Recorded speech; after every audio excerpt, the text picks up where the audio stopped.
جو ہے شاعری کے پورشن سے پڑھیں گے اور شاعری کے بنیادی جو ہے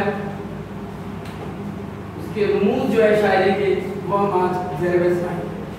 میں آپ کو بتاؤں کہ مصرع کیسے کہتے ہیں۔ آپ دیکھیں گا اپنے کتاب کے اندر کہ جیسے میں نے لکھا ہے کہ خدایا نہیں کوئی تیرے سوا، یہ مصرع دو مصرے بنتے ہیں تو شعر بن جاتا ہے۔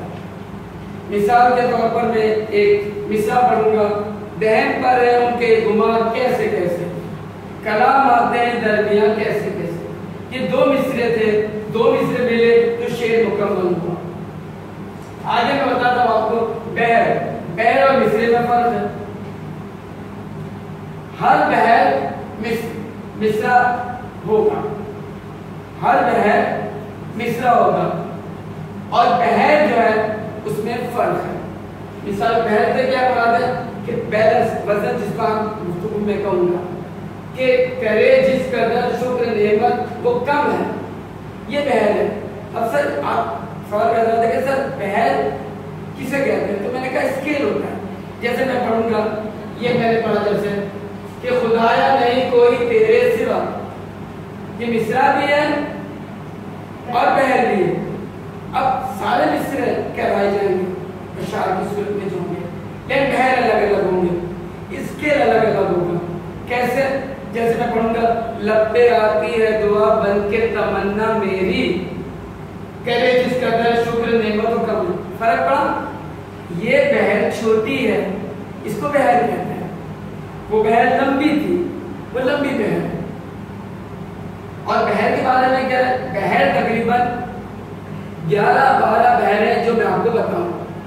ایک بہر میں بتاتا ہوں آپ کو، اس کا نام عشق میں نے کیا کیا کھویا، ساغر میں نے خود کو ڈبویا، یہ بہر ہے۔ اب اس بہر کا نام کیا ہے؟ تو چھوٹی بہر ہے۔ ہم اس کو بہر کو بھی کہہ سکتے ہیں، جو میں ڈیپ میں آپ کو زیادہ نہیں بتا سکتا، آپ کی کلاس کے حساب سے تھوڑا بہت بتانے کی کوشش کروں گا اور آپ سمجھنے کی کوشش کرو گے۔ بہر میں کا اسکیل ہوتا ہے، جیسے میں نے لب پہ آتی ہے دعا بن کے تمنا میری، یہ ایک لمبی بہر ہے۔ اور یہ ہے خدایا نہیں کوئی تیرے سوا، یا جس قدر جس قدر شکر نعمت وہ کم ہے۔ یہ بہر دونوں کی الگ الگ بہر ہے، یعنی اسکیل الگ الگ ہے۔ اس سے ہم آگے چلتے ہیں، دہن پر ہے ان کے گمان کیسے کیسے۔ دیکھو اس بہر میں اس بہر میں فرق ہے، مصرے سارے ہیں، اچھی طرح سمجھ لو۔ یہ بھی مصرع ہے ایک، یہ بھی مصرع ایک ہے، یہ بھی مصرع ہے، یہ بھی مصرع ہے۔ اب یہ دو مصرے بنے تو شعر ہو گیا، یہ والا شعر ہو گیا۔ دہن پر ہے ان کے گمان کیسے کیسے، کلام آتے ہیں درمیان کیسے کیسے، یہ شعر بھی ہو گیا اور یہ بہر بھی۔ لیکن اس میں بہر سمجھا رہا ہوں، تو دہن پر ہے ان کے گمان کیسے کیسے، میں پڑھ رہا ہوں گا، میرا لہجہ دیکھ رہی ہیں آپ کہ کلام آتے ہیں درمیان کیسے کیسے، کرے جس قدر شکر نعمت وہ کم۔ فرق پڑا؟ اس کا مطلب ہے کہ سر یہ بہر الگ ہے اور یہ بہر الگ ہے۔ اب میں اسی تیسری بہر پڑھتا ہوں، جب بھی میں نے آپ کو بتائی کہ لب پہ آتی ہے دعا بن کے تمنا میری، یہ بہر پڑھنے میں کتنی لگتی ہے؟ لگتی ہے۔ وہ اس وزن پہ نہیں آ رہی، وزن میں رکھا سمجھا، یعنی کہ شاعری لینگویج میں ہم کہیں گے کہ سر یہ جو آپ نے کہا لب پہ آتی ہے دعا بن کے تمنا میری، یہ ایسی بہر ہے کہ اس بہر سے نہیں ملتی۔ اگر اس کو اس کے ساتھ ملائیں گے تو وہی والی بات ہو جائے گی کہ رکشے کا ٹائر ہے اور ایک ٹرک کا ٹائر ہے، بے ڈھنگا بے ترتیب ہوگا۔ تو شاعری میں جس بہر پر نے لکھنا شروع کیا ہے، تمام اشعار اسی بہر پر آئے۔ کیسے؟ کوئی والی بات دوبارہ میں کہوں گا کہ لب پہ آتی ہے دعا بن کے تمنا میری، زندگی یہ پورا مصرع دونوں کا ایک بہر پر آئے گا۔ یہ بہر کہنا ہے، یہ بہر سمجھا۔ عام بچوں کو جب تک وہ یہ شاعری کے رموز نہیں سمجھ پاتے، وہ شعر کی تشریح نہیں کر پاتے۔ لہٰذا میں نے آپ کو سمجھا دیا کہ تمام یہ سارے مصرے کہلاتے ہیں، لیکن بہر فرق ہے، یہ بہر الگ ہے، یہ بہر الگ ہے۔ اب سوال تھا آپ کا کہ سر ردیف قافیہ کسے کہتے ہیں؟ عبداللہ نے کہا سر ردیف اور قافیہ کسے کہتے ہیں؟ بالکل میں ایک شعر پڑھ رہا ہوں، کلام آتے ہیں درمیان کیسے کیسے، تو یہ کیسے کیسے بار بار آ رہا ہے، تو یہ کیا ہوگا؟ ردیف ہوگی۔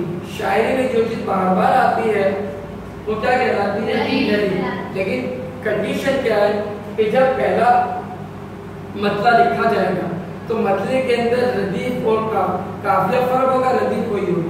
مثال کے طور جیسے میں نے حدیث میں پڑھا، یہ جو ہے نا یہ مطلع ہے جو میں پہلے سمجھا چکا ہوں کہ ذہن پر ہے ان کے گما کیسے کیسے، کلام آتے ہیں درمیان کیسے کیسے۔ دیکھا یہ گما اور یہ درمیان یہ قافیہ ہے، یہ مطلع میں یہ مطلع میں لانا بہت ضروری ہے۔ کیا ہے یہ کیا چیز ہے؟ مطلع میں لانا ضروری ہے، قافیہ۔ ہاں کیسے کیسے مطلع تو مطلع جو ہے غزل ہو، نظم ہو، نوع ہو، سلام ہو، نیشنل سانگ ہو، اس کا جو پہلا شعر ہوتا ہے اس کو ہم مطلع کہتے ہیں۔ اور مقطع کاف والا مقطع جس میں شاعر کا تخلص استعمال ہوتا ہے۔ بعض شعراء کرام تخلص استعمال نہیں کرتے، درد نے کیا ہے، غالب نے کیا ہے، تقی نے کیا ہے، لا تعداد شاعروں نے کیا ہے، کچھ لوگوں نے نہیں کیا۔ علامہ اقبال انہوں نے تخلص استعمال نہیں کیا تھا، ان کے اشعار لے کے اندازہ ہو جاتا ہے کہ یہ علامہ اقبال، لیکن انہوں نے تخلص استعمال نہیں کیا تھا۔ تو تخلص، اور یہ میں بتایا آپ کو ردیف اور قافیے کے بارے میں، آپ کو سمجھ آ گیا کہ ردیف کسے کہتے ہیں؟ ردیف کسے کہتے ہیں؟ کلام آتے ہیں درمیان کیسے کیسے، اور قافیہ کسے کہتے ہیں؟ کیسے کیسے کیسے۔ تو بار بار جو آ رہا ہے وہ کیا ہے؟ قافیہ۔ کیسے کیسے قافیہ جو ہے بدلتے ہیں، درمیان، گما، بہت سارے الفاظ ہیں جو اسی کے اندر ہم دیکھتے ہیں، آسمان، نشان، زبان، یہ سارے کیا ہے؟ قافیہ ہے۔ اور ردیف کیا ہے؟ جو بار بار آ رہا ہے۔ ٹھیک ہے، سمجھا گیا؟ آج صرف ہم بنیادی چیز پر ہم نے یہ چیز سیکھی ہے۔ میں نے آپ کو سب سے پہلے مطلع کرایا، اس کے بعد مقطع سمجھا دیا، مصرع بتا دیا، بحر بتا دیا۔ ایک بحر کا نام میں آپ کو بتاتا ہوں جو چھوٹی بحر ہے، اس کا شعر بھی میں لکھ دیتا ہوں، اب دیکھیے۔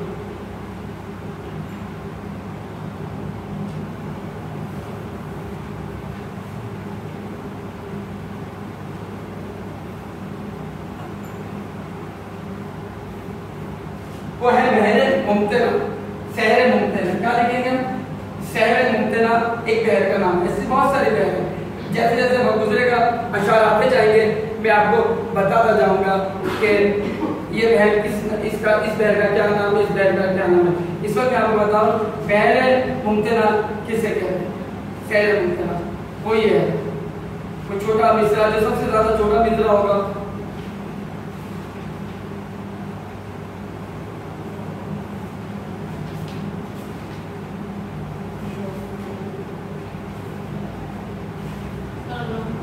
دیکھیے